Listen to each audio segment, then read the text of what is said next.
Solan to अनराइवल टांग sect के इस एपिसोड की स्टार्टिंग में हम देखते हैं कि युहा और वांग डोंग ने एक दूसरे को काफी जोर से हक कर रखा होता है, जहाँ पे युहा कहता है कि ये अब भी काम नहीं कर रहा है, इसलिए तुम और जोर से पकड़ने की कोशिश करो, आखिर तुम हिचकिचा क्यों रहे हो, जल्दी करो। और युहा की इन बातों को सुन के वांग डोंग को गुस्सा आ जाता है और ये काफी जोर से युहा को नीचे पटक देता है और चिल्लाते हुए कहता है कि आखिर तुम ये क्या कर रहे हो, मुझसे दूर हटो। युहा, आज तुम क्यों लगातार ठरकियों जैसी चीजें बोले जा रहे हो और कितनी अजीब बात है कि तुमने अचानक से मुझे हक कर लिया। और इस तरफ हमारा भोला भाला युहा कहता है कि आखिर ये तुम क्या कह रहे हो, हम तो अभी बस एक्सपेरिमेंट कर रहे थे ना। जिसपे वांग डोंग चिल्लाते हुए कहता है कि आखिर कौन तुम्हारे साथ इतने अजीबोगरीब एक्सपेरिमेंट करना चाहता है, हम अच्छे से जानते हैं कि ये काम नहीं करेगा। जिसपे युहा भी चिल्लाते हुए कहता है कि मैं जानता हूँ कि शायद ये यूजलेस हो, लेकिन मैं कुछ भी नहीं कर सकता हूँ। और अब जब टीचर वांग ने भी कह दिया है कि हमारे पास और भी कई अलग अलग तरीके की स्पीड फ्यूजन हो सकती है, इसलिए हमें इसे जल्द से जल्द टेस्ट करने की जरूरत है। और हमारे पिछले मैच में सभी को पता चल गया है कि हम क्या करने के काबिल हैं, इसलिए हमारे लिए फ्यूचर में जीतना काफी ज्यादा मुश्किल हो जाएगा। हमारे अपोनेंट स्ट्रॉन्ग होते जा रहे हैं, इसलिए हमारे अगले मैच से पहले हमें एक नई स्पीड फ्यूजन टेक्निक को डेवलप करने की जरूरत है। और मैं तो बस इसी सॉल्यूशन के बारे में सोच सकता हूँ, मैं हारना नहीं चाहता हूँ। और युहा की इन बातों को सुन के वांग डोंग भी थोड़ा सा परेशान सा हो जाता है और ये इसके पास आके कहता है कि मैं समझता हूँ कि तुम क्या सोच रहे हो और मैं भी हारना नहीं चाहता हूँ, लेकिन हम बस गले मिलते नहीं रह सकते हैं। मैं जानता हूँ कि तुम उसी सेम मेथड को इस्तेमाल करना चाहते हो जो हम पहले यूज करते आए हैं, लेकिन उसके बाद से काफी सारी चीजें हो चुकी हैं, इसलिए हग करते रहना काफी अनोइंग है। और वांग डोंग की इस बात को सुन के युहा फुर्ती में उठ के उसे काफी जोर से पकड़ लेता है और कहता है कि तुमने बिल्कुल सही कहा, आखिर मैं कैसे ये भूल सकता हूँ, और तुम्हारा धन्यवाद इस चीज को याद दिलाने के लिए। और तुमने बिल्कुल सही कहा कि हमें बार बार गले मिलना बंद कर देना चाहिए। और जब हमने अपनी पहली बार स्पीड फ्यूजन को यूज किया था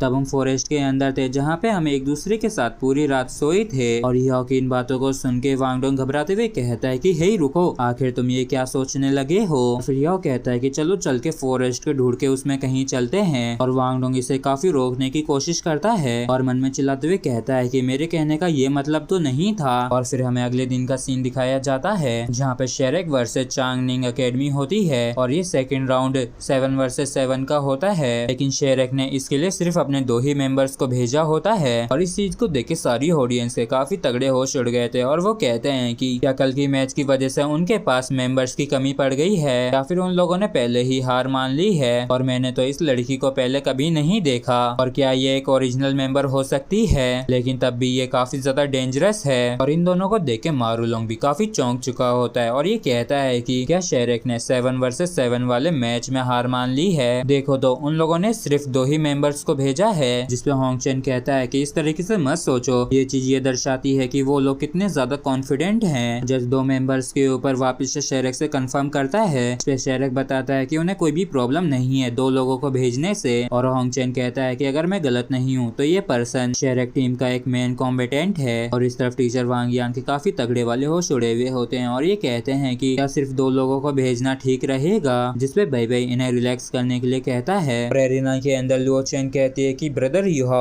आप मेरा ध्यान रखना। जिसपे युहा कहता है कि कोई प्रॉब्लम नहीं है। और जैसे मैच शुरू होता है तो युहा अपने हाथ को लुओ चेन के बैक पे लगाता है और इस तरीके से लुओ चेन की पावर को बढ़ाते हुए कहता है कि सिस्टर लिंग, चलो चल के यहाँ पे सभी लोगों को शेरेक की असली स्ट्रेंथ को दिखाते हैं। जिसपे लुओ चेन अपनी पावर को रिलीज करते हुए कहती है कि इसे मुझ पे छोड़ दो। और लुओ चेन को 10,000 ईयर स्पिरिट रिंग को यूज करते देख मारूलोंग के काफी तगड़े वाले होश उड़ जाते हैं और ये कहता है कि मैच तो बस अभी शुरू ही हुआ है और ये इतने बड़े मूव को यूज कर रही है, क्या शेरेक के सभी लोग ही इतने पावरफुल होते हैं। और इस तरफ Luo Chen ring of ice, ice Z emperor, ultimate ice amplification को यूज करती है, जिस वजह से पूरे एरिना के अंदर चारों तरफ आइसी आइस फैल जाती है। और लुओ चेन को देख के कुछ जने कहते हैं कि ये कितनी सुंदर है, जबकि कुछ काफी ज्यादा हैरान होते हुए कहते हैं कि इसने तो पलक झपकते पूरे बैटल फील्ड को पूरी तरीके से आइस में जमा दिया, जिसके खिलाफ चांगनिंग एकेडमी कुछ भी नहीं कर सकी। और इस एब्सोल्यूट आइस को देख के सभी लोगों के काफी तगड़े वाले होश उड़ जाते हैं। और जब लुओ चेन स्टेज से लौट के आती है तो जू सांसी से देखते हुए काफी खुश होते हुए कहता है कि सिस्टर आप तो काफी ज्यादा अमेजिंग हैं। जबकि वांग डोंग चिल्लाते हुए कह रहा होता है कि सिस्टर आप तो काफी ज्यादा सुंदर हैं और काफी लंबे समय से इस जैसी सेटिस्फाइंग विक्ट्री हमें नहीं मिली है। और जब सभी लोग लुओ चेन को चीयर कर रहे थे तब यह अपने अपीयरेंस को एकदम नॉर्मल रखती है और ये अपने कोल्ड और आइस लुक को बरकरार रख के रेस्ट रूम में लौट आती है, लेकिन अंदर से ये काफी ज्यादा खुश होती है और ये झूमते गाते हुए कहती है कि युहा सबसे बेस्ट पार्टनर है और अब मुझे काफी ज्यादा अच्छा भी लग रहा है और अब मैं काफी ज्यादा खुश हूँ और कौन ही हिम्मत करेगा अब शेरेक अकेडमी को नीचे दिखाने की। और तो और मेरे पीछे तो लिटिल हुआ युवा था, तो उन लोगों ने पक्का अपनी पैंट गीली कर दी होगी और सभी लोग कह रहे होते हैं कि सिस्टर कितनी ज्यादा कूल है और जैसा कि एक्सपेक्ट किया था आइस क्वीन ब्यूटी से। और तो और ये काफी ज्यादा डेजलिंग भी हैं और इस जीत के बाद शेरेक टॉप 16 के लिए क्वालिफाई हो जाती है और इसी के साथ टूर्नामेंट खत्म होने के एक और कदम करीब आ जाता है और फिर हमें जिंगलो सिटी जिंगवांग ऑक्शन स्टोर का सीन दिखाया जाता है और ये टॉप ऑक्शन स्टोर होने की वजह से काफी लग्जरियस होती है, इसलिए यहाँ पे ज्यादा लोग भी नहीं आ पाते हैं और यहाँ पे सिर्फ एलाइट्स ही एंटर कर सकते हैं। और टीचर वांग बताते हैं कि ये जिंगवांग की एनुअल ऑक्शन है और इन्होंने ही हमें एक इन्विटेशन भेजा था। जिसके बाद ये लोग अपने रूम में आ जाते हैं जहाँ पे पहले से ही एक लड़की होती है और ये कहती है कि आप लोगों को दोबारा देख के काफी अच्छा लगा और मैं यहाँ पे आप सभी का ही स्वागत करने के लिए आई हूँ और मैं इस ऑक्शन की होस्टेस भी हूँ। और इस चीज को देख के जू सांसी के काफी तगड़े वाले होश उड़ जाते हैं और ये कहता है कि यहाँ पे तो सोल स्पिरिट स्क्रीन भी है और तो और एक पर्सनल होस्टेस भी। और क्विंगिया बताती है कि ये लोग यहीं से इस ऑक्शन के अंदर पार्टिसिपेट कर सकते हैं और तो और यहीं से आइटम पे बोली भी लगा सकते हैं। और वांग डोंग कहता है कि ये काफी इंटरेस्टिंग है, ये मेरा पहली बार है जब मैंने किसी ऐसे ऑक्शन को देखा है। और वांग डोंग आगे बैठने के लिए जा रहा होता है कि तभी यह इसे रोक लेता है और इसे आंख मारते हुए कहता है कि चलो चल के पीछे बैठते हैं जहां हम सिर्फ 2 बैठेंगे। और क्विंगिया ऑक्शन को शुरू करने से पहले यहाँ की लाइट्स बंद कर देती हैं जिससे कि इनको आसानी होगी सोल स्पिरिट स्क्रीन को देखने में। और तभी स्क्रीन पे कोई कहता है कि आप लोगों का स्वागत है जिंगवांग ऑक्शन स्टोर में और आज रात 9 ट्रेजर्स के ऑक्शन किए जाएंगे और वो आइटम सबसे ऊंची बोली लगाने वाले के पास जाएगा। और फिर ये इन सभी को गुड लक कहती है और फिर ये लड़की कहती है कि मैं आज की ऑक्शनीर हूँ और आज रात के इवेंट की जो मैं होस्ट बनी इस चीज की मुझे काफी खुशी है। और दाई याओ हैंग इस लड़की को रॉयल फैमिली के कपड़े पहने हुए देख चौंक जाता है जिसपे क्विंगिया बताते हैं कि आपने बिल्कुल सही कहा, ये जिंगलो किंगडम की एक प्रिंसेस है। और जू सांसी काफी खुश होते हुए कहता है कि अच्छा तो ये एक प्रिंसेस है तो इसके इतने ज्यादा सुंदर होने पे कोई हैरानी नहीं हो रही है। जिसपे बेबे कहता है कि ये कितना ज्यादा एम्बेरेसिंग है और अब कोई हैरानी नहीं हो रही है कि नान तुमसे इतनी ज्यादा चिढ़ती क्यों है। और इस ऑक्शन का पहला आइटम सनमून एम्पायर से होता है जो कि मिंगडे टांग 8th ग्रेड स्पिरिट वेपन होता है और इसके मेन इंग्रेडिएंट के रूप में 10,000 स्पिरिट बोन्स का इस्तेमाल किया गया है। तो इससे स्पिरिट बोन जैसी ही एबिलिटी मिलती है और तो और जो सिमिलर स्पिरिट अटैक्स होते हैं उनकी भी पावर को 50% तक इंक्रीज कर सकता है। और इसे इस्तेमाल करने के लिए कम से कम यूजर के पास 7 स्पिरिट रिंग्स तो होनी ही चाहिए। और मा जियाओ कहती है कि ये तो फेमस मिंगडे टांग है और तो और ये काफी अच्छा भी दिख रहा है। जिसपे दाई याओ हैंग पूछता है कि क्या तुम इसमें इंटरेस्टेड हो, अगर हाँ तो मैं इसे तुम्हारे लिए खरीद दूंगा। इस चीज के लिए मैं अपना खुद का मनी यूज करूंगा, इसलिए स्कूल के यूज करने की जरूरत नहीं पड़ेगी। जिसपे मा जियाओ कहती है कि काफी पैसा होना तो काफी बढ़िया होता है। जिसपे दाई याओ हैंग हंसते हुए कहता है कि ऐसा कुछ नहीं है, तुम लगभग एक स्पिरिट सेंट बन गई हो इसलिए मैं तुम्हें इसे पहले यूज करने दूंगा, लेकिन जब मैं लेवल 70 पे ब्रेक थ्रू करूंगा तब तुम मुझे इसे लौटा देना। जिसके बाद दाई याओ हैंग 6.5 लाख गोल्ड कॉइन्स की बोली लगा देता है और वांग डोंग कहता है कि ये मेरा पहली बार है जो मैं इस तरीके के ऑक्शन के अंदर पार्टिसिपेट कर रहा हूँ। और तभी युहा वांग डोंग के पास आने लगता है और इस चीज को नोटिस करके वांग डोंग भी थोड़ा सा हैरान होता है और मन में कहता है कि युहा करीब आता जा रहा है, आखिर ये ऐसे एटमॉस्फेयर में क्या करना चाहता है। और तभी युहा वांग डोंग के हाथ को टच करने लगता है जिस वजह से वांग डोंग घबराने लगता है और मन में कहता है कि ये मेरे हाथ को टच कर रहा है, क्या ऐसा हो सकता है, नहीं ऐसा नहीं हो सकता है। और तभी युहा वांग डोंग के हाथ को पकड़ लेता है और वांग डोंग सोचता है कि ये काफी तेजी से हो रहा है और ये अंधेरे में मेरे करीब आता ही जा रहा है और शायद वो युवा को पहले से ही पता है। नहीं, मेरा दिल काफी जोर से धड़कने लगा है, मैं इसके लिए अभी बिल्कुल भी तैयार नहीं हूँ और ये अच्छा नहीं हो रहा है, सभी लोग ही हमारे सामने हैं और आखिर इस लड़के का क्या प्लान है। और अब ताज्जुब नहीं हो रहा है जो ये मुझे अपने साथ पीछे बिठाना चाहता था। और वांग डोंग ये बातों को सोच ही रहा होता है कि तभी युहा कहता है कि टाइट पकड़ो, क्या कर रहे हो तुम, और जल्दी से अपनी स्पिरिट स्ट्रेंथ को भेजो, हमें बार बार नई स्पिरिट फ्यूजन टेक्निक्स को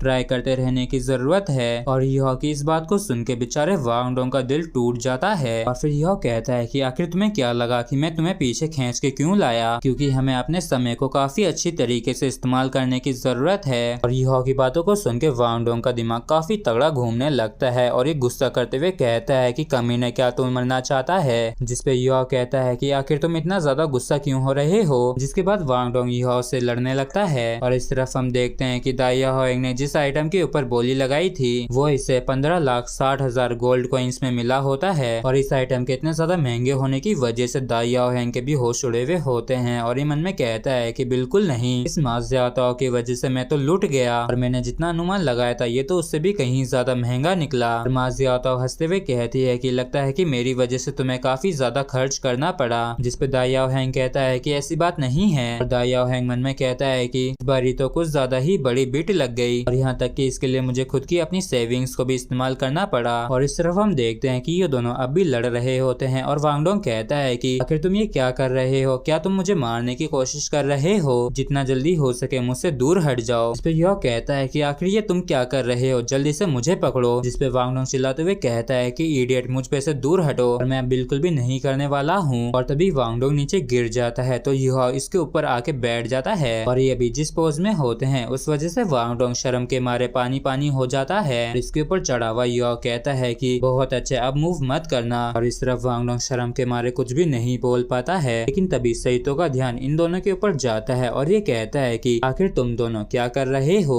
और इस वजह से वांग डोंग के काफी तगड़े वाले होश उड़ जाते हैं और ये चिल्लाते हुए कहता है कि जैसा आप सोच रहे हैं वैसा बिल्कुल भी नहीं है। जिसपे युहा कहता है कि हम तो बस अपनी नई स्पिरिट फ्यूजन टेक्निक्स को डेवलप करने की कोशिश कर रहे हैं। जिसपे सईतो कहता है कि बिल्कुल ऐसे ही कड़ी मेहनत करते रहो, तुम दोनों सच्ची में काफी मेहनती हो। और सईतो के इस रिएक्शन को देख के वांग डोंग चौंक जाता है और कहता है कि इन्हें तो कोई भी आपत्ति नहीं है। जिसपे सईतो कहता है कि आखिर दो लड़कों के बीच में मुझे क्या आपत्ति होगी, आखिर तुम क्या सोच रहे हो, जल्दी करो, हमारे पास ज्यादा समय नहीं बचा है। और तभी होस्ट कहती है कि हमारा जो 8th आइटम है इस ऑक्शन के लिए वो एक काफी रेयर स्पिरिट बोन है और ये एक एक्सट्रीमली रेयर ऑब्जेक्ट है और इसकी ब्यूटी 1 लाख स्पिरिट बोन का मुकाबला कर सकती है। और ये बोन एक ऐसे स्पिरिट बीस्ट की है जो कि इंसानों के द्वारा पता लगाई गई सबसे ठंडी जगहों पे रहता था और ये एक एलाइट स्पिरिट बीस्ट है, जिस वजह से युहा के काफी तगड़े वाले होश उड़ जाते हैं क्योंकि इसकी वजह से आइस स्कॉर्पियन के अंदर से काफी हाई लेवल की हेट और एंगर बाहर निकल रही होती है, जिसे महसूस करके युहा भी काफी ज्यादा चौंक जाता है।